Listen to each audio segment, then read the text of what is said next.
Alabaster's song Christmas Through the Eyes of an Angel by Max Lucado, illustrated by Michael Garland.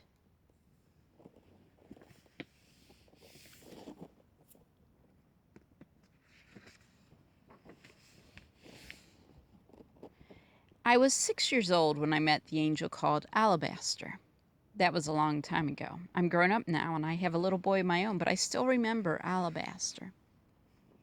Here is how I first met him.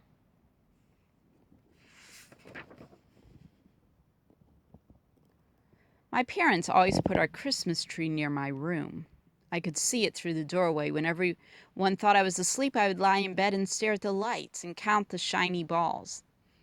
I would watch the color glimmer on the icicles, and I know that this sounds a little funny, but I would talk to the angel.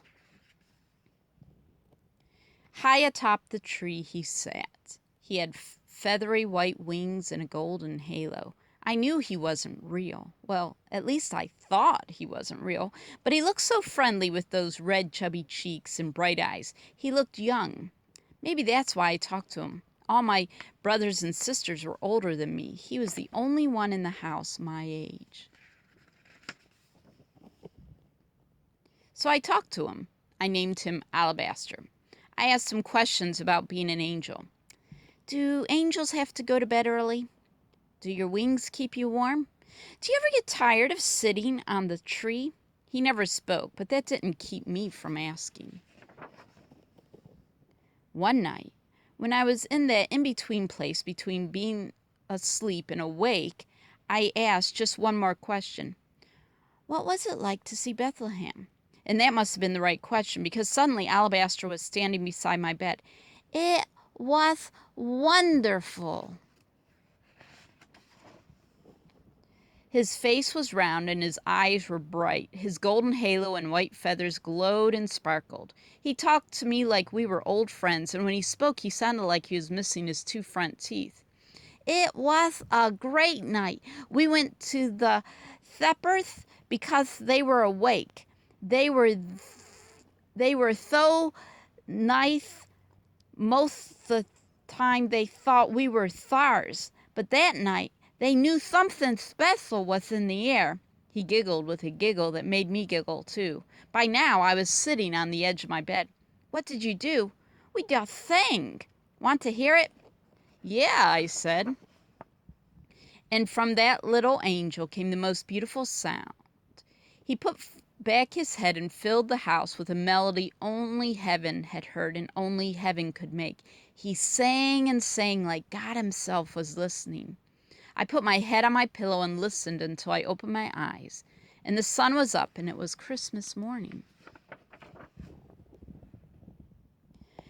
Get up! It was my father shaking me. Come and see your presents. I jumped out of bed and ran to the tree, and there was everything I'd asked for. Skates, a baseball glove, a train. I was so excited I forgot all about Alabaster and his song.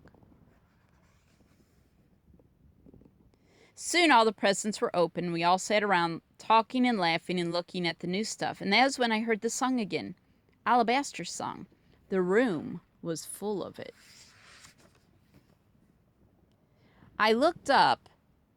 Little Alabaster was on the tree with his head back and his mouth open. He was singing, just like he had the night before. I looked around at my family, and no one else was looking at the angel. They were all talking like nothing was happening.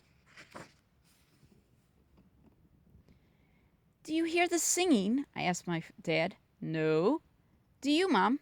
No, she answered. No one else heard him, but I heard him, as clear as if I were on the tree next to him.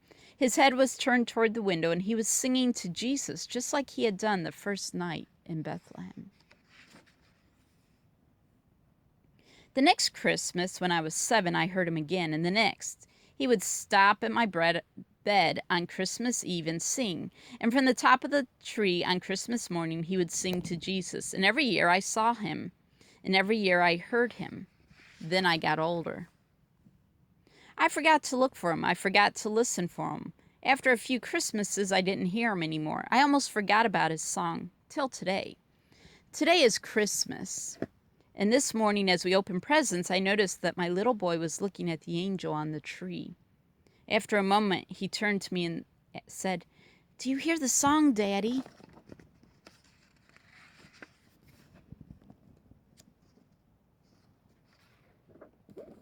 The end.